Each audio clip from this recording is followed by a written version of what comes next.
লক্ষ্মীর ভাণ্ডার আপডেট। ফেব্রুয়ারি মাস শুরু হতেই পশ্চিমবঙ্গের সাধারণ মানুষ, বিশেষ করে মহিলারা এবং প্রবীণ নাগরিকরা রাজ্য সরকারের বিভিন্ন জনকল্যাণমূলক প্রকল্পের দিকে তাকিয়ে আছেন। লক্ষ্মীর ভাণ্ডার থেকে শুরু করে বার্ধক্য ভাতা প্রতিটি প্রকল্পের ক্ষেত্রেই চলতি মাসে বেশ কিছু গুরুত্বপূর্ণ পরিবর্তনের ইঙ্গিত পাওয়া যাচ্ছে। কবে ব্যাংক অ্যাকাউন্টে টাকা ঢুকবে, নতুন বাজেটে কী ঘোষণা হতে পারে, সমস্ত কিছুর দিকে মানুষ তাকিয়ে আছে। 5 ফেব্রুয়ারি নজরে রাজ্য বাজেট ও নতুন ঘোষণা। চলতি মাসের সবচেয়ে গুরুত্বপূর্ণ দিন হতে চলেছে 5 ফেব্রুয়ারি। এদিন রাজ্য বিধানসভার বাজেট পেশ করা হবে। প্রশাসনিক এবং রাজনৈতিক মহলের ধারণা 2026 সালের বিধানসভা নির্বাচনকে পাখির চোখ করে রাজ্য সরকারের দিনে বাজেটে বড়সড় চমক দিতে পারে। টাকার অঙ্ক বৃদ্ধির জল্পনা। রাজনৈতিক বিশ্লেষকদের মতে লক্ষ্মীর ভাণ্ডার প্রকল্পের মাসিক ভাতার পরিমাণ বাড়ানোর কথা বিবেচনা করতে পারে। বর্তমানে যে 1000 বা 1200 টাকা দেওয়া হয় তা বাড়িয়ে যথাক্রমে 1500 টাকা থেকে 2000 টাকা করা হতে পারে, এই জল্পনা রয়েছে। তবে এটি সম্পূর্ণই নির্ভর করছে বাজেট পেশের ওপর। পুরনো উপভোক্তাদের পেমেন্ট স্ট্যাটাস ও তারিখ। যারা ইতিমধ্যে প্রকল্পের সুবিধা পাচ্ছেন তাদের জন্য সুখবর রয়েছে। ফেব্রুয়ারি মাসের পেমেন্ট প্রসেসিং ইতিমধ্যেই শুরু হয়ে গেছে।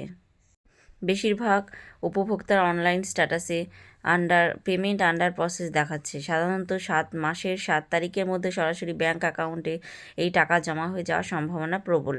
পেনশন স্কিম, বার্ধক্য ও বিধবা ভাতা। জয় বাংলা পোর্টালে তথ্য অনুযায়ী বার্ধক্য, বিধবা এবং প্রতিবন্ধী ভাতার পেমেন্টও প্রক্রিয়াকরণ স্তরে রয়েছে। এই উপভোক্তারা সাধারণত 10 তারিখের মধ্যে তাদের প্রাপ্য অর্থ পেয়ে যাবেন। পেনশন প্রকল্প ও লক্ষ্মীর ভাণ্ডারের মূল পার্থক্য। অনেকেই লক্ষ্মীর ভাণ্ডারের সঙ্গে বার্ধক্য বা বিধবা ভাতার তুলনা করেন, কিন্তু দুটির নিয়ম আলাদা। লক্ষ্মীর ভাণ্ডার সম্পূর্ণ রাজ্য সরকারের নিজস্ব প্রকল্প, তাই এখানে ইচ্ছে করলে সরকার নতুন উপভোক্তা যুক্ত করতে পারে। অন্যদিকে পেনশন প্রকল্পগুলিতে কেন্দ্র ও রাজ্য উভয়েরই আর্থিক অংশগ্রহণ থাকে। এখানে নির্দিষ্ট কোটা বা শূন্যপদ থাকে।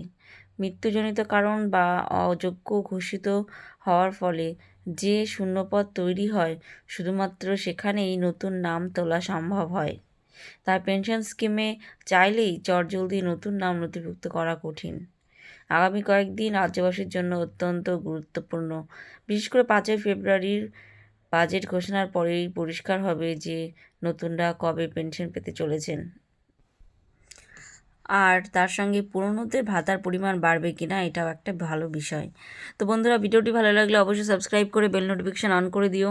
দেখা হচ্ছে নেক্সট কোনো ভিডিওতে। টিল দিন সবাই ভালো থেকো, সুস্থ থেকো। Thanks for watching.